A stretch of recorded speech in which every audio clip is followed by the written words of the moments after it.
with me today, we have the always popular Father Brian Eckrich. It's good to be here as He's got always. a big old smile on his face because he knows that we love when he comes here.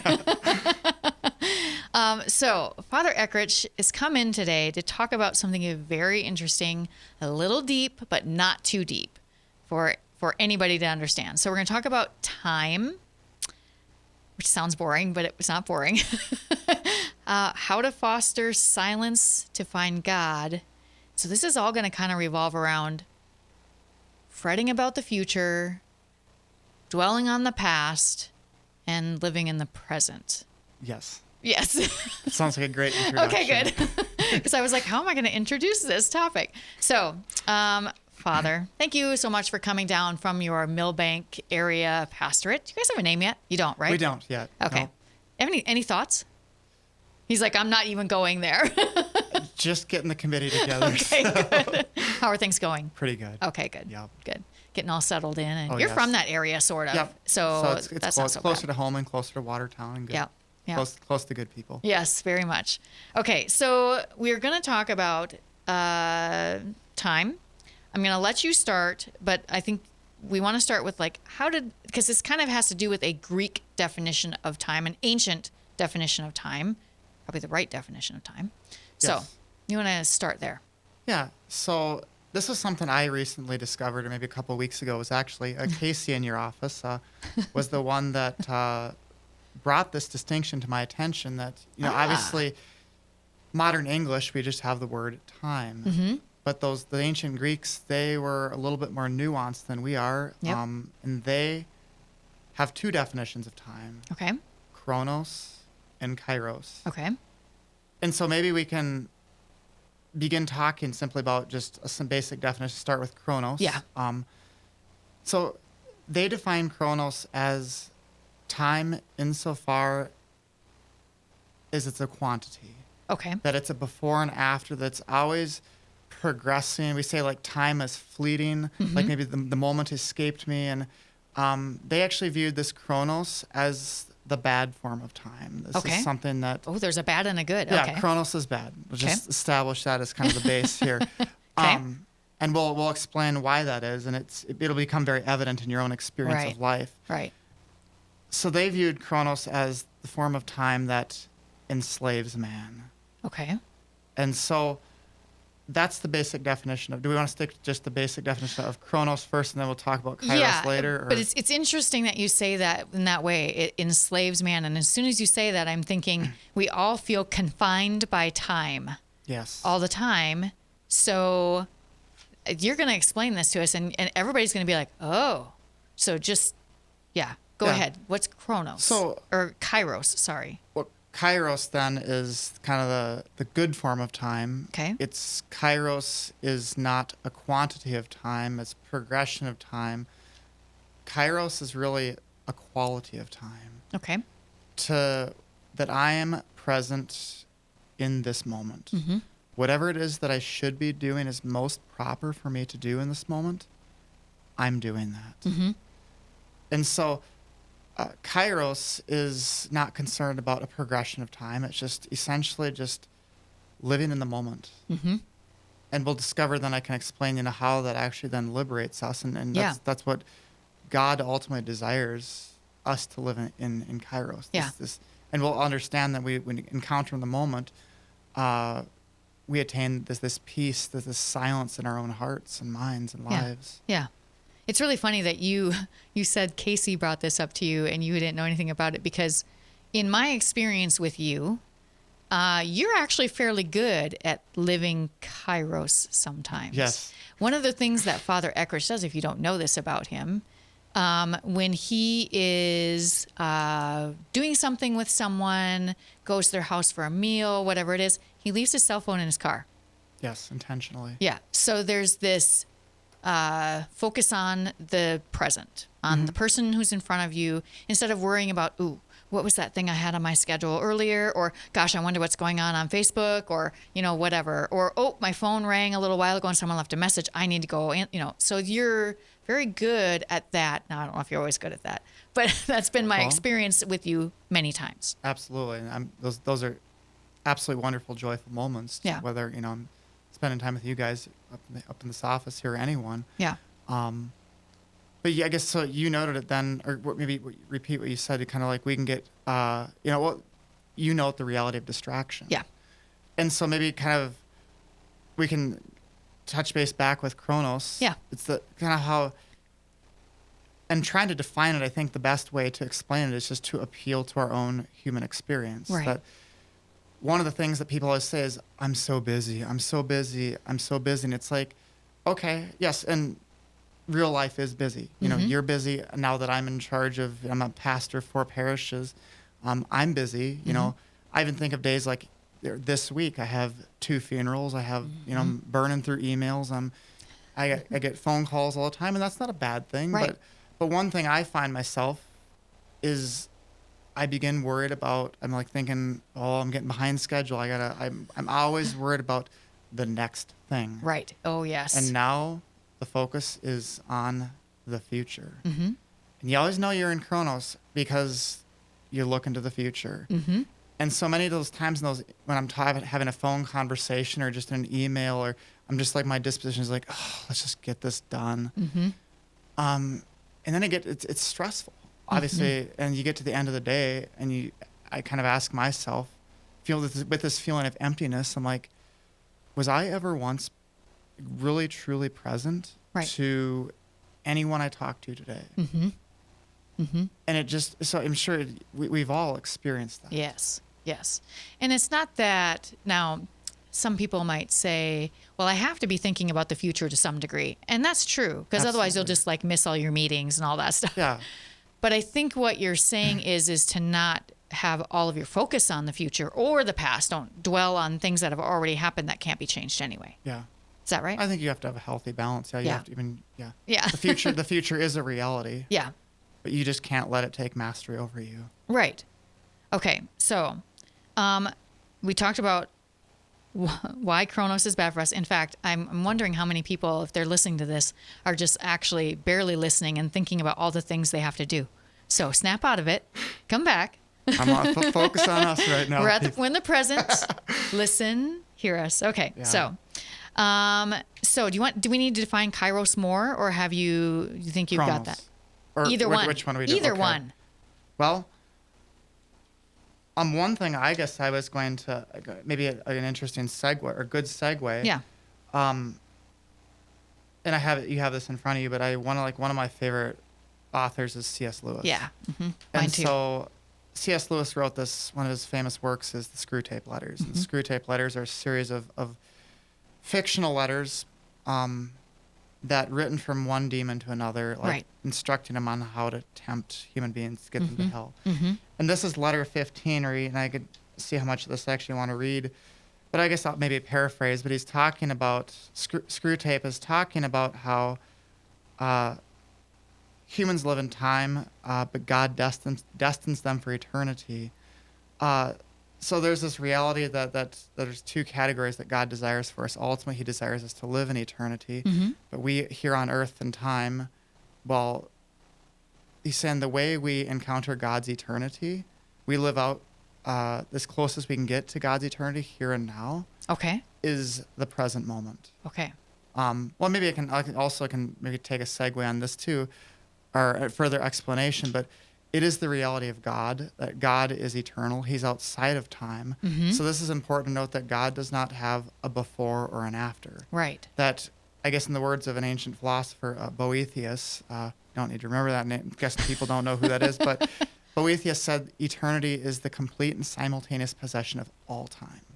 Oh, okay. So this reality that God experiences every single moment of human history, the progression of time, God experiences it all right now. Right. Which kind of can blow your mind. I'm not thinking, like, don't expect people like terribly grasp it, but it's this reality that God, his only experience of existence is the present. Now. Right. And so then you think, well, if I want to encounter God, I have to go to where he's at. He lives in the eternal present, and so I have to be in the present, live in the present moment. And then so that's the evil one wants to recognize that. And so Screw Tape is talking about how he's like, our business is to get them away from the eternal and from the present. with this in view, sometimes we tempt them to live in the past. But he says the past isn't quite as good of a temptation because the past is still... you can't change it. You can't change it. It's gone. So he said it's far better to get them to live in the future. You see where it said, future inflames hope and fear. It is unknown to them, so that in making them think about it, we make them think of unrealities. In a word, the future is of all things the thing least like eternity. Mm-hmm. It is the most complete temporal part of time, for the past is frozen and no longer flows. The present is all lit up with eternal rays. Mm. But then he goes on to say, he's like, essentially, the future is anxieties, fear, worry. And we've experienced this too, like how many of our human sins are then rooted in just worrying about the future, you know? Yeah. You can think of fear, ambition, lust. Even just, that too. There's all sorts of, so that's where it's like, okay, the evil one's always trying to get us to worry about the future. Mm-hmm. And God is always just gently saying, no, come back here. I want to encounter you, live in the present. Yeah, this one sentence here is really, it says, gratitude looks to the past and love to the present. Fear, avarice, lust, and ambition look ahead. Ambition, especially. Yeah. To me, I mean, all of those, fear, ambition, those two are probably the most for a lot of us. Yeah. But love to the present. God Absolutely. is love. So yeah, that's where he is. So I guess the thing that comes to mind for me right away is something like going to adoration. Mm-hmm. And it's sometimes difficult to keep your mind in the present in adoration. But if you can do that, not only are you in the presence of God there already, because Jesus is in the tabernacle, if you've gone to adoration with Jesus there, so now you're going to sit in silence and really encounter him even more. So that's where you're going with the live in the present. Yes. And maybe one thing I think that's practical that just came to mind, but like talk about adoration. Mm-hmm. And then you kind of mentioned like I intentionally don't bring my cell phone when in conversations. Like, a practical advice: if you go to pray in the chapel, mm-hmm. leave your phone in the car. Yes. Take your watch off. Don't think about like, oh, I'm going to pray for 15 minutes. I'm going to pray for an hour. Just sit there. Mm-hmm. And it might be 5 minutes. It might be 5 hours. Just let our Lord, kind of guide you in that regard. Mm-hmm. And it really is just then kind of liberates you then in some small way or very real way to just be present. So. Yeah. So how do we get to the point of being able to be just in the present? Because we're talking about adoration, so that's a very specific thing. But how do we do this? Any suggestions? Well, I think first the practical thing is remove those most basic distractions. Mm-hmm. I think it ultimately is being able to have a self-knowledge and an awareness of the good mm-hmm. that's present before me. Mm-hmm. So I can think about just like the example of my own friendships mm-hmm.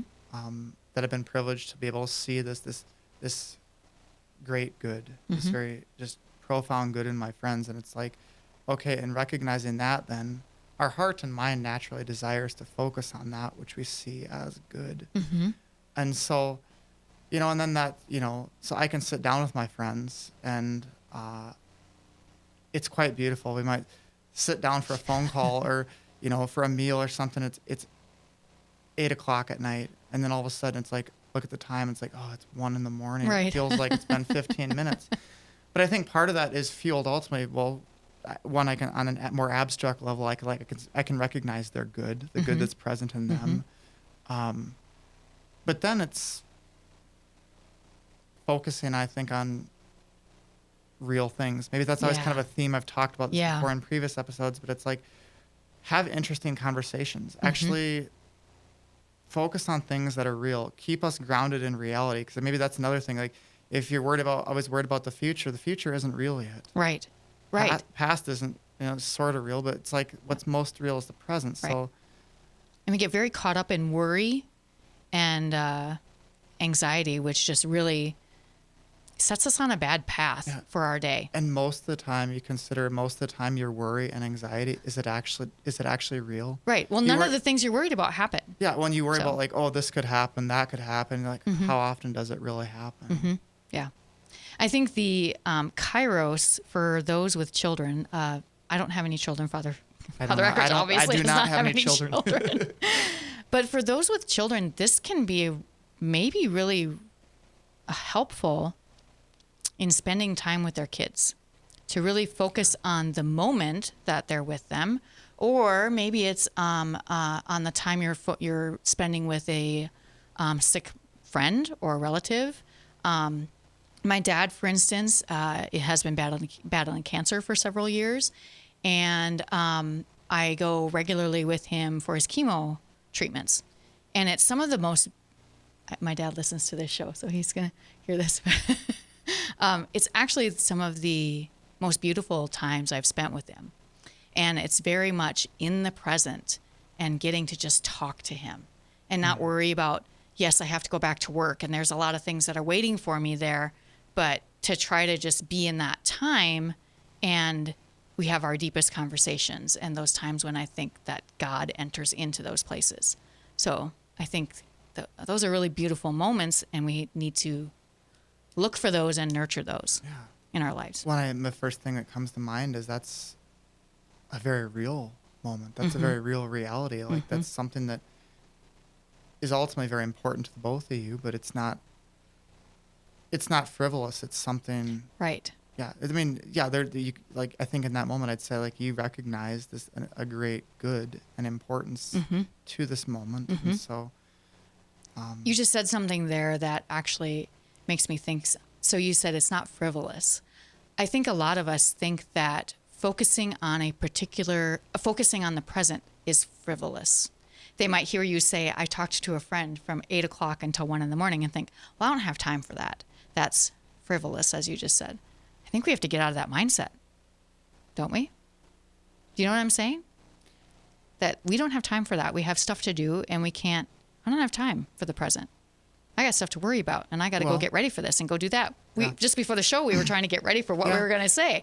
And then, so maybe, I guess here's a thought, like in my own conversations, and some people make fun of me for this, but, I have a habit of just essentially kind of having conversations, wandering around with my coffee cup, just talking to people, as you know very well. But it's like, are those conversations actually frivolous? Yes, we might be talking about silly things. We might be joking. We might be, I don't know, talking about anything. But it's like then I think at least for myself, those are those moments of being able to really, for lack of better terms, waste time with people. It's like those are those occasions of which I've made friends, of which I've really got to know people.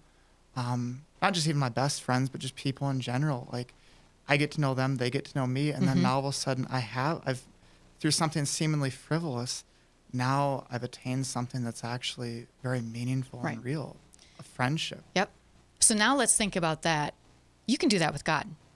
Absolutely. Yeah. Take that frivolous time and spend that in silence and in communion, I suppose, with God.